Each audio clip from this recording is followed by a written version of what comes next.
It's all right. So what happened to your hand, Carlos? With Pachi? Yeah. Yo, that was crazy, man. So, all right. So there I am, right? He's just foaming out of the mouth, and we're just standing off. I just look at him. He's drooling with blood and drool and everything. And we're just standing off. I don't even know if I want to move. I twitch. He lunges at me. I dodge him. He hits the ground, turns around right away and lunges at me and grabs me on the leg. Ah! So I'm slamming him against the tree once, twice, 3 times. He's not letting go. He bites down harder. This is how everyone thinks the accident went. And in actuality, guys, it was my fault. And I tell people this and they think I'm crazy. What's up, guys? It's Carlos Benitez, and this is episode 18 of My Dog's Place. Today I'm going to be talking about what happened, how I broke my finger, what I learned, and how you guys can avoid having this situation, this unfortunate situation, happen to you guys and your dogs.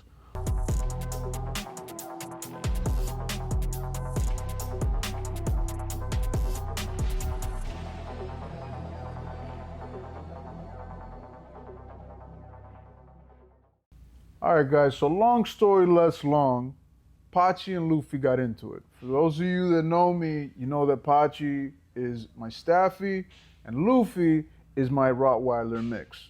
So before I get into it, guys, make sure to like, comment, and subscribe to support the realest dog trainer on YouTube. All right, so back in February, I was finishing up some yard work and I figured, let me start pulling some dogs out. I went back inside the dog room and I figured I'd start with Pachi and my cousin's dog, Foxy, that was staying with us for the weekend. Now, I take Pachi and Luffy out together all the time. However, because we had been so busy for Christmas, New Year's, and we were just getting off of that rush, these guys really I hadn't had the opportunity to do as many pack building exercises as I typically do. So thinking about it now, they probably hadn't been around each other for well over a month. And these are the effects of that. So I took Luffy out, which was my first mistake. And the moment Luffy came out, he went off and did his own thing, but Pachi saw him, beelined it straight to him. And immediately he stiffened up. I knew exactly what was going on. I went over there. I kind of got there in time, but they stiffened up. And again, these things happen in the blink of an eye. They started going at it, right? So anyone who has seen a dog fight knows that dogs like to regrip. They go in, again, it's in rounds, right? If you're gonna break up a dog fight, what you wanna do is try to knock their air out, right? And there's 2 ways to do this. You can either choke them out, which again, it's the final option. But you can also wheelbarrow the dog, which is what I did with Pachi. Now, I was able to wheelbarrow him and kind of get him off. After I kind of threw him off and gave him some space, he tried to come back in. Now, this is where I messed up my hand. When he went back in, he went for Luffy's neck and I tried to reach for him. He missed and then went back. So I don't know if instinctively I moved my hand forward. Basically, my hand got caught and sandwiched in between Luffy's neck skin and Pachi's mouth. So now he thought he was latched onto Luffy's neck, and really he had a nice, mean grip on my hand, right? And he just bit down. And that was, I remember the feeling, even though it was a lot of adrenaline, that hurt like hell. And he just clamped down. And I was actually pretty impressed with Pachi that he was able to do so much damage. But now I had no leverage. So I'm there kind of with my hand in his mouth. With my left hand that I still had available, I was able to slide Luffy's neck out a little bit. And then when he went off, that's when Pachi let go and he tried to go back again. I probably had to kick this guy twice in the head before he finally came to and stopped. Now, this whole entire time, Foxy ran off and hid under the bench, right? So he was good to go. But again, they were still a little bit tense.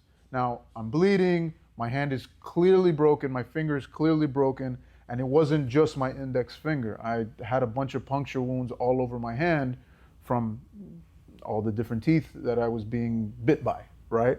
So again, I was able to defuse the situation, safely put them back in their kennels, and then I drove myself in extreme pain to the hospital. The biggest thing I learned from this is how temperaments can affect socialization around dogs.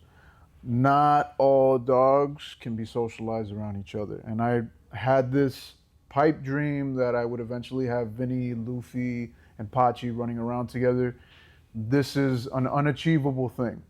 I can have them potentially, all three in a down, free them individually, and kind of have them out existing around each other. But having them in a situation where they're all running around unsupervised is just asking for a big problem. And it's something that I just don't want to do. So it's one of those things that I really had to keep in mind. Now, mainly because of Pachi. Pachi is a Staffy. This breed is stubborn. This breed is easily distracted. And this breed is very prone to animal aggression. This is why the moment he saw Luffy, he just darted over there. Now, if you don't use it, you lose it. There's another thing that I noticed here where it's like, if you're not socializing these dogs often, if you're not putting them around each other often, just a little bit of time, it was a month. And again, I'm not saying they didn't see each other going in and out of the crate and stuff like that. It's just, I didn't have any time because we were so busy to do the actual exercises that I typically do. And this caused that routine that I had with them to get lost, right? Now, Luffy, on the other hand, he's well-tempered, my most well-tempered dog. Most neutral, gets along with almost every single dog we have. And he won't start any problems, but he definitely will finish it. And this was my biggest concern in the situation because Pachi's a small guy, and even though he's the one who broke my finger, I'm glad it wasn't Luffy. That would have been a lot worse. But having this situation, it caused me to be more attentive to detail. And it caused me to be more descriptive when I do my sessions. This is my right dominant hand. So I only had a left hand, not to mention I got super dexterous with my left hand, but I had to be more detailed when I was doing sessions. I had to explain a lot more in depth how to do certain things, how to teach it down, how to hold the leash, because I couldn't do it anymore. I wasn't, hey, look, let me get the leash and just watch me do it. It was like I literally had to show people how to do it. And this is for our staff as much as my clients. This is something I had to get really good at. So I ended up actually doing more sessions in the last couple of months than I've ever done in my whole career as a dog trainer up until this point, because I wasn't able to really take on that many board and trains. Now, it lit a fire in me for recording content. I had, for the first month when I had my cast, I was like, okay, I have to post something every single day. And I did. I finally achieved getting to 1,000 followers. It was a huge, huge, huge inspiration. And I felt like I had to prove to myself that, no, this doesn't make me a bad trainer, right? I had to find what the benefit in all of this was. So this was another positive of this. Now, it also made me very cautious of putting dogs around each other. I'm less willing to put dogs around each other and socialize dogs together and kind of speed through this process. I'm slowing it down a lot more. I'm being very, very, very perceptive to little micro behaviors that I see them doing. What's this little twitch? The dog stiffens up a little bit. They're in the middle of play and he growls a little bit too much. I see signs of resource guarding a ball and I don't like this. Okay, let me take it a couple steps back. So it caused me to be a little bit more patient. Now, I understand that I always understood that it was a process of reintroducing dogs to a group, right? Especially reactive dogs and stuff like that. But now I'm more willing to go through the process and I'm more hesitant to move on to the next level, I should say. And in general, it just made me more aware of dog behavior. Now, I'm able to anticipate the conflict better. I'm able, based on interactions that they'll have with other dogs or in certain scenarios, I know that, hey, you know what? This situation won't necessarily, based on this situation, they're probably not going to get along with these dogs. So I'm even better at being able to choose the dog groups that I put out now. This episode is brought to you in part by our friends over at Raw and Kibble. If you live in the Miami area, this is 100% the place you need to go to get all nutritional products for your dogs. Personally, I feed my dogs Open Farm, the Raw Mix Edition, and I also use Dr. Marty's for training. Now, this is a food, technically. It's freeze-dried pieces that you can put in and mix in with the kibble, but I use it for training because I've seen that out of all freeze-dried treats, these are the ones that never upset the dog's stomach, and I've been using this for months. So if you do live in the Miami area, make sure to check out our friends over at Raw and Kibble. They have a handful of locations all over the city. Now back to the episode. So what are the things that I would suggest for you guys so you can avoid this unfortunate situation with your dogs? Now, I think being very, very, very, very, very, very adamant about choosing the right dog is super important. I bought Pachi from when he was a baby, but then I adopted Luffy and then I adopted Vinny. Looking back now, I realized that a Staffy is not the ideal breed for a dog trainer. Luffy is the most ideal for me. As a matter of fact, he's the one that I take out with everyone. Anytime I have reactive dogs, anytime I have nervous dogs, he's the one that I bring out. He's my most neutral, he's my most solid dog. And his obedience is nowhere near Pachi, but it's better because of the way that he's tempered. His mix, his breed, all these things play a part. But you want to make sure that you choose your dogs wisely. Is this dog fitting your lifestyle? Is this dog fitting your environment? If you have a Mastiff, a Cane Corso, a Presa, and you're living in a high-rise that has a bunch of dogs, this is probably not the breed for you. You have to choose a better breed that will fit that environment you're going to be putting them in. There's another big thing, right? Don't push the dogs to like each other. Sometimes they just don't click. I told you before where I had this expectation that all three of my dogs would get along. And unfortunately, those temperaments just don't match up. It just won't click.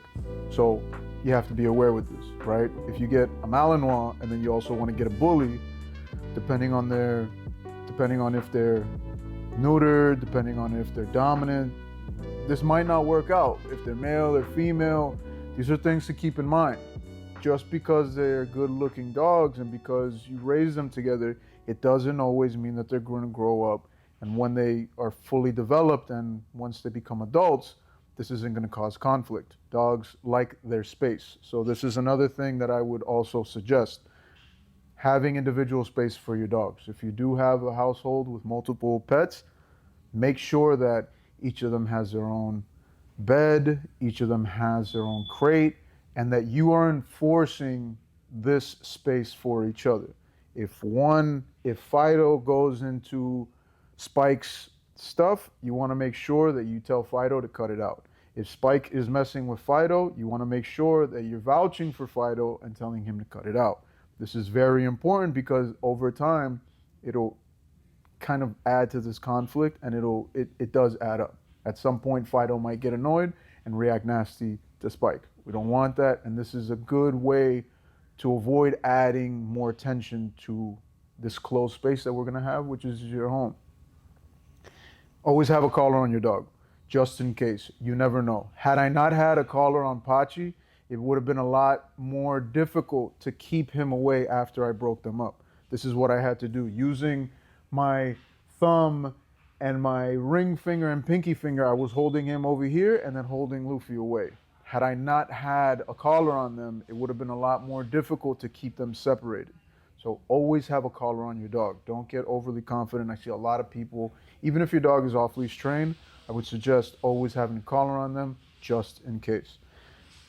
If there's a dog that you are unsure about introducing your dog to, it's best to just avoid it, unless you have a professional with you. You can always call me if you live in the Miami area. I am more than welcome to help you out. But you don't have to, there's other people that are just as qualified as I am. Make sure not to push it. Don't roll the dice. These are potentially areas where things could go really bad, and we need to be prepared for this. And being prepared is having a professional there, but if you're unsure, just avoid it altogether. You want to work on accountability with your dog. This is one thing that I would highly suggest, Staffies being the stubborn breed that they are. I told Pachi to stop. And I called him, but the moment he saw and that tunnel vision kicked in, he went straight for Luffy. He knew exactly what he was going to do. Had I had a long line on him, had I had an e-collar on him, and some form of accountability there, and not gotten overly confident in my own self and my dog, I could have avoided this whole entire situation. But work on this accountability.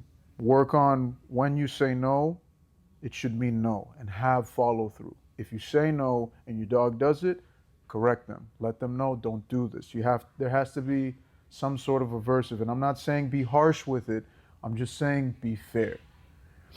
And observe your dog around other dogs. If you have, let's use Staffies again, or a Rottweiler, whatever, and you see them be picky, or if you see them pick on smaller dogs, you see them try to mound them, you see they get around female dogs and they're always trying to hump them, these are signs that your dog is probably a problematic one, and you shouldn't really socialize them around certain dogs, because other dogs are not going to like this, and this is going to be cause for conflict, and this will start a fight 100%. A lot of the times, I know that people can't really take their dogs to socialize with other dogs, except for at the dog park. But the dog park, you're going to see many pets with these behaviors.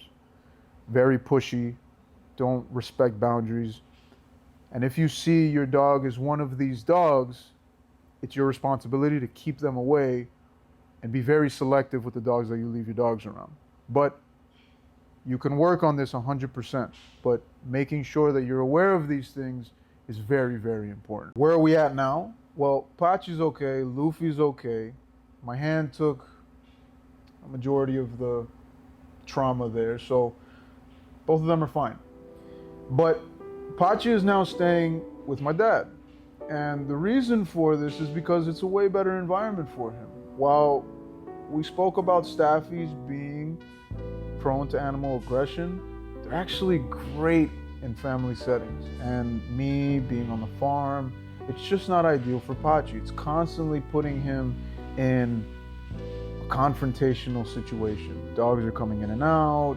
Again, there's a lot of smells. It's like putting Mike Tyson in a Royal Rumble with a bunch of other boxers, right? They're gonna want to fight everybody, right? And bullies, there's a reason why they say that they're bullheaded. Bullies are like this. So I've now taken him out of this situation and put him in one that's more suited to his breed. This is breed fulfillment.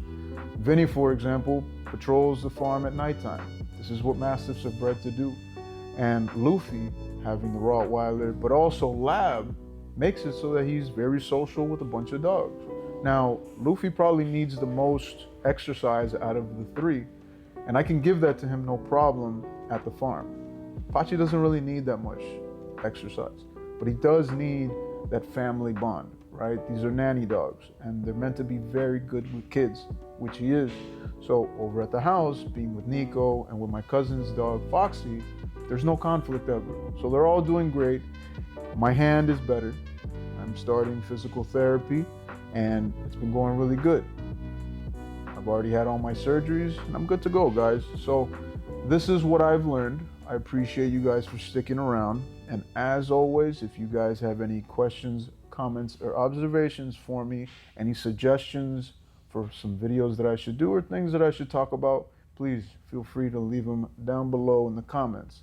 And again, guys, thank you for tuning in to episode 18 of My Dog's Place. I'll catch you guys on the next one.